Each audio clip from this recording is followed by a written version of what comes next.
हालांकि ये बुक आपको अमीर बनाने के लिए कुछ नहीं सिखाता है। जो कुछ सीखना और करना आपको खुद है और खुद के अनुभवों से है। खुद जो सिचुएशन को फेस करते हैं आप जिस टाइम पे अभी रह रहे हैं, इसमें से सीखा हुआ आपका कोई जो रत्ती भर भी कुछ काम नहीं आने वाला है, कितना आप समझ लीजिए। ये साइकोलॉजी ऑफ मनी का मतलब ये है कि आप समझिए, आप पैसे की साइकोलॉजी को समझिए। पैसे की साइकोलॉजी को समझने के लिए आपको जिस व्यवसाय में, ट्रेड में, बिजनेस में, आप जॉब में, उस जगह पे जिस सिचुएशन में आपका जो पद है, आपका जो स्टेटस है, आपका जो रेपुटेशन है, आपका जो क्रेडिट्स है, बाज़ार में जो भी आपकी मार्केट वैल्यू है आपके और आपके गुड्स की, सामान की, या फिर जो भी बिजनेस करते हैं आप, सर्विस करते हैं, उसकी वो बताता है ये।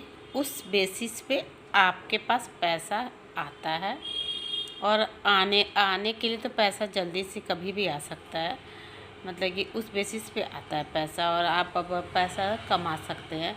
आप सीख कर कुछ इस पे से किसी किसी के अनुभवों को शेयर किया है, आप अपने लाइफ में उस अनुभवों को ला के एक्सपेरिमेंट करके सीख सकते हैं उसके बारे में। इस हर तरह की कहानियाँ, इसमें 19 कहानियाँ हैं, 19 कहानियाँ हैं, जिसमें सब लोगों का अपना अपना जैसा जैसा उस लोगों के साथ व्यतीत हुआ।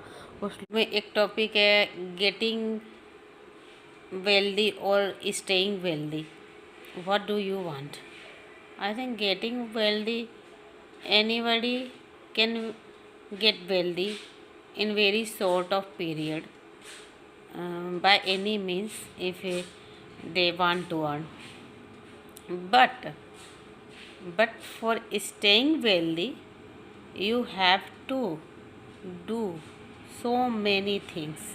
You have to be persistent, you have to have patience, you have to have discipline in your life. So many kind of discipline, आपके पेशेंस, धैर्य, आपकी कंसिस्टेंसी, जिस भी प्रकार से आपके पास पैसे आ रहे हैं, पंक्चुअलिटी, वो सबसे बड़ी सेविंग्स, आपको कहाँ पर कैसा पैसा खर्च करना है, कहाँ पे नहीं करना है।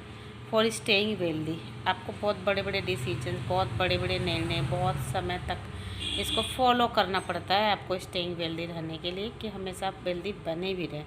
पैसे तो कोई भी कमा लेते, छोटे बड़े, मतलब हर तरह के अमाउंट, उसको उस पैसे से बचत कर कर के ही, और अपने लाइफ को भी सही तरीके से जी करके तब आप बन सकते हैं स्टेइंग वेल्दी रहने के लिए। हालांकि इस पुस्तक का नहीं पता